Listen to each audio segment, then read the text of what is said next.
First of all, congratulations on an historic career. So I guess it's the last time we'll speak with you. For how long? But I guess what are the emotions now that the fight's over and you are at the end of your career?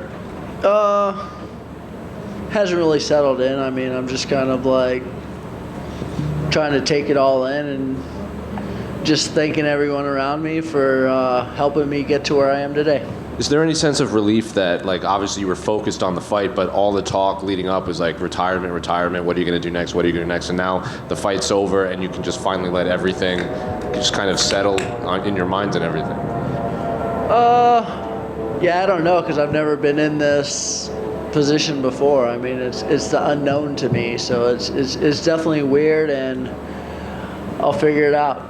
And what did you think of the video tribute? We've never really seen that in MMA. A lot of people online are saying this is one of the better retirement moments we've ever had in the entire sport, not just the UFC. It's an honor and a pleasure to freaking see that. I mean, the UFC and Dana did a great job of honoring me. The fans did a great job of honoring me and my career and everything I've given to the sport, and it's happy that everyone's embracing what I've tried to do, and I always try to go out there and knock people out and fight, and I always enjoyed it, and it's just a long, crazy career, and I've always loved MMA, and I guess that's why I've been able to do it for so long. Well, looking at the actual fight, could it have played out more perfectly for you? First round knockout? Yeah, no, it's definitely you want to get in there and get out if you can. It was like, what makes this retirement pretty easy for me is because this is the first day I actually felt good during this whole camp. So it's like, okay, like, but that's really what you want, though. It's like, try to figure out to be a way to be really good on one day at your best, and I was able to do that today. What was going on in camp that you didn't feel that great? I mean, stuff doesn't work like it used to, but obviously it does here and there. So like there was flashes, and you like use those flashes to be like, okay, there it is. Okay, can we keep that going for the rest of the camp? But then it's just like up and down. Like it's just hard to recover. And it's hard to push yourself the way I'm used to pushing myself and doing the extra. It's hard. I can't do extra, but now that I'm retired, I can do that extra, and I can torture myself and enjoy that because I don't have to recover for anything. And the one final one for me, when you entered the cage, you kind of paused and looked around, and it looked like you were soaking in the moment. And then at the end, when the fight was over, you went down on one knee and put your head down. What was going through your mind in those two moments? The first one was just enjoying the moment and embracing the fans and looking around and just taking a moment to like see it all and feel it all, and knowing that this could be the last, and it is the last. And after the fight, I took a knee, and I was trying to look at my career and just being grateful for this moment and everything that's happening, and just being grateful and thankful for it, and just gratitude was what I was embracing. Hey, Robbie. I just want to ask you, Conor tweeted that he believes that you're going to be back by the end of the year. As he obviously has retired and come back a few times. Is there any chance? I mean, it seems like going out on such a high, you might want that high again. Why, does Conor want to fight? Oh, I don't know. Would you come back for Conor? I mean, that's a big fight, but no, I mean, I'm not really thinking about those things. I mean, I felt good today. That's the thing. Like if I felt good for 7 full weeks and like that type of thing, and the fight only went for so long, but you never know. But I feel good with everything I accomplished, and this is definitely a good way to go out. He did say he thought you'd be back by the end of the year, and he thinks he'll fight in December. So I don't know, maybe he's hinting at something. He's just trying to get me gassed up, I'm sure, but I'm not focused on any of that right now, just relaxing and trying to embrace this moment. Thank you. Robbie, this was your first round finish in 10 years. I know with these 5-round fights, you become very good at pacing yourself and conserving your energy and picking your moments. Were you surprised at all to see him drop, and were you throwing extreme force into those punches, trying to get him out early? I felt really good in the back. My feet were moving like I wanted them to move, and it's been a while since that happened. And when my feet are moving that way, usually the hands follow pretty well. So I landed a decent shot coming in, a little uppercut that kind of grazed his chin, maybe a temple, and maybe rocked him. And then when he went to clinch, all those were hard, heavy shots, and it was just rough for him because there was just too many good shots in a row in the right spots, and that's why he was crumbled. But yeah, it was what it was. And your retirement is legitimately the end of the era. You're the last fighter in the UFC who ever competed in Pride. And that chapter's all gone. I mean, what do you think that kind of means? And like, if you could send a message maybe to this next generation of fighters, they kind of say they aren't built like you anymore. Do you kind of feel that way? Yeah, I mean, I've fought a lot of different styles of fighting. I mean, I've soccer kicks on the ground in Hawaii. It's definitely an end of an era, but I mean, this era coming up's really special. We're going to get to see the growth. It's going to explode, I believe. There's a lot of talent out there. There's a lot of exposure around the world, and I see this sport just becoming huge. Hey, Robbie over here. Just want to clarify, because we do see this where fighters, retire from MMA. Bare knuckle fighting, anything like that, does that interest you at all or no? No. I'm coaching and hanging So retired out. from combat sports though, right? Is that kind of, because that can be kind of loose-ended, Yeah, I'm just retired, going to go back and work out. I'm always going to be working out. I'm always going to be in shape. I'm going to be dieting. That's just who I am and what I like to do and what I'm interested in. But I'm going to coach and give back to others and guys who want to compete at a high level. I'm going to try to help them do that. And you're a pretty stoic guy in the cage, don't show a lot of emotion other than obviously when you get a knockout or a win or something. But you got a little emotional tonight. I know it was the last fight. Can you remember the last time you were like that in the cage? Like, it seemed like a really good moment that you got to enjoy and take in.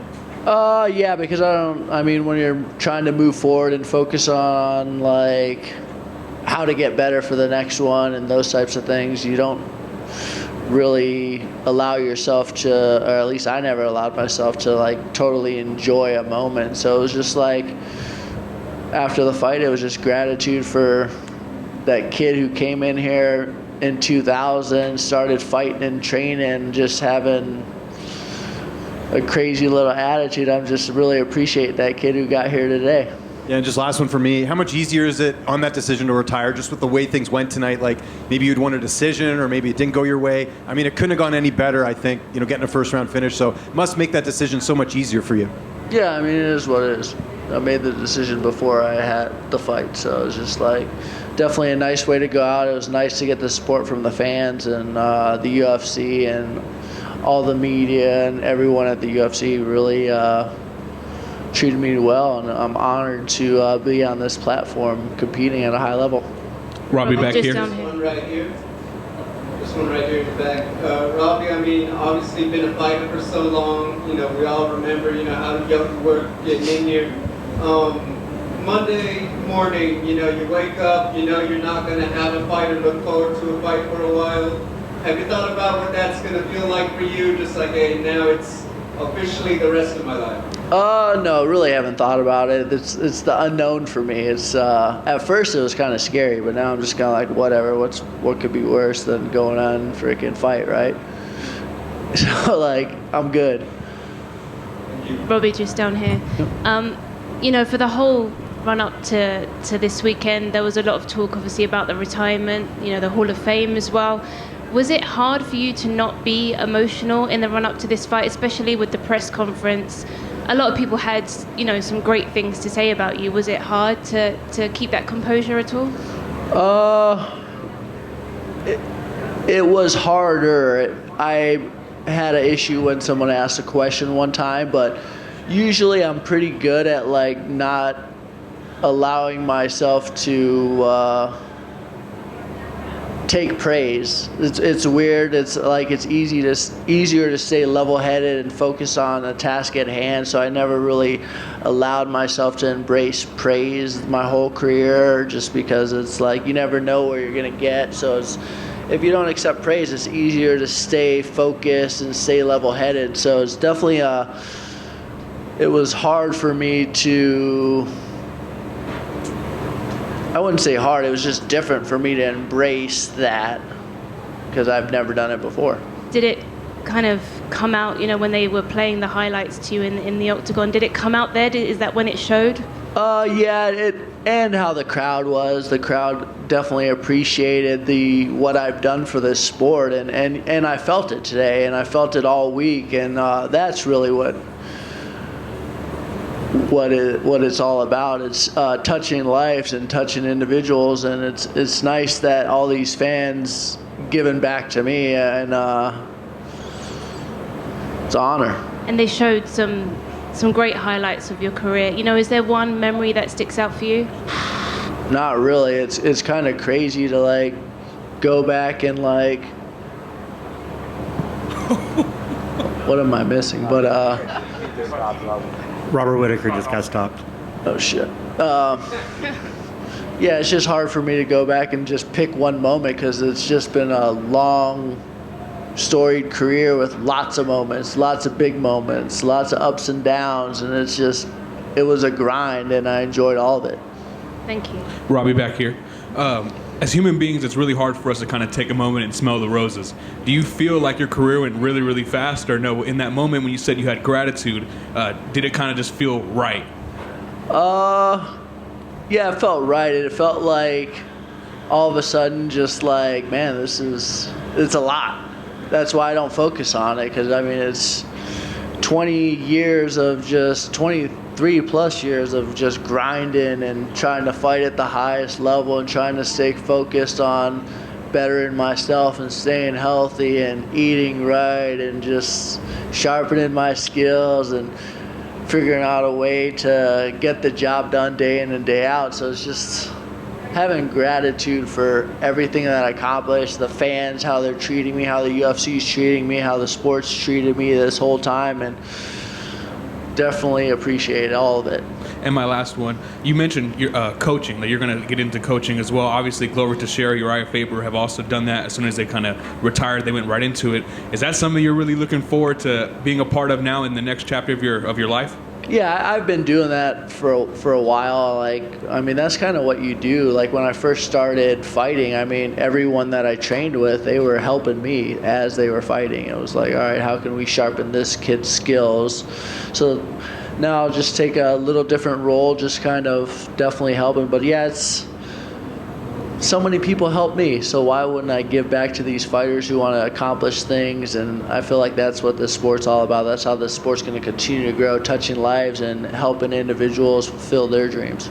Robbie in the back, way back here. You've had members of your family with you this week. You've been in this sport for 20 years. What has it meant to you to have them support you and maybe sacrifice quite a bit as well to make sure that you got to where you needed to be? Yeah, it's definitely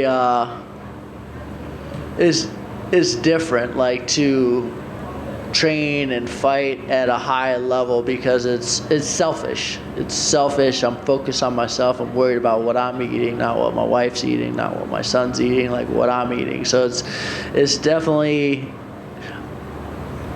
very selfish, and it's hard. And it's huge to have people around you that sacrifice for you. And that's what I've had my whole career, so that I can focus on fulfilling my dreams and getting things accomplished. And without them, then none of this would be done. Hey, Robbie, you have 3 Fight of the Years. You have one of the most iconic pictures in all of MMA. I guess how does that make you feel? Yeah, it hasn't said it yet. I don't know if it ever will, because I just never really allowed myself to appreciate it as much. What I will appreciate is how the fans accept me and what I accomplished. Taking that in is huge for me, but I'm not sure if I'm ever going to be all right, oh man, patting myself on the back too heavy. Of all of your time in this sport, training partners, opponents, who hit you the hardest? Ooh, man, there's been a lot of guys on it. Jason Jackson's hit me hard. Drew McFedries has hit me hard. Jens Pulver has hit me hard with freaking liver shots before. So, it's just Pat can freaking kick and punch. So it's just lots of guys have hit me. So Tim Sylvia, I mean, when I first started fighting, it was like you trained with the heavyweights, you trained with the light heavyweights. It was like I thought maybe I was going to have to fight heavyweights when I started. So like it's just different. And then finally, coming up through Team Miletich, and now you're with Killcliff, and you've been through so many gyms. Like, how, like, would you go back and like not train as crazy as you did? Because man, those early gyms were just so savage, and now it's the culture has changed a little bit. Would you change? No, I wouldn't change anything. Because if you look at my career and those things, I did those things. I took time off from sparring. I took 2.5 years off from sparring. I did those. I adapted, and even though everyone else was doing it a certain way, I think for myself and always have, and I'm always going to be doing that and trying to figure out what's best for me. Congratulations. Robbie, one more over here. I get one of the legends of Robbie Lawler that's kind of come up this week. Drick has talked about at Media Day that you've never attempted a submission. Is that true? No, I actually have one submission, but I've never attempted one in the UFC for sure. But I did get a submission in like a small show against like not UFC, not in any big organization. For so many years, like you said, 20-some years, you've always been top physical form, always training, all that other kind of stuff. Now it's done. Are you going to reward yourself, give you like 6 months or so to get a proper dad bod on? Or is it... No, I'm always grinding. I eat whatever I want. I mean, I go through phases. I like my treats, but I'm always going to be in shape, always pushing myself to... That's what I enjoy. I enjoy health, and I also enjoy food too. So, I mean, but everything in moderation. Robbie, one of your old teammates, Jens Pulver, you mentioned him earlier. He's in town. Have you had a chance to talk to either Jens or any of the guys from Team Miletich about this next step in your life, retiring? Yeah, I mean, I've talked to Jens a little bit. It was not nobody else, though. I talked to Jens, and he's excited. I think he wants to get into coaching and do those things, but he's got some kids he's taking care of, so that's a different phase for him. So it's just, yeah, I mean, I have a lot of good people around me who are helping me. What was it like, this transition, and when did you know that you're gonna it's a facing your mortality and turning the page?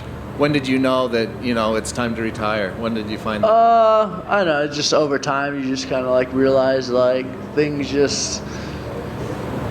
I just want to do stuff at a high level and a certain level, and when you can't do it the way you want to do it, I don't like it. I don't like it. One last one for me. Your old teammate, Tim Sylvia, he's doing some slap fighting. Do you see that in your future? No, thank you. I'm good. I mean, I'll watch.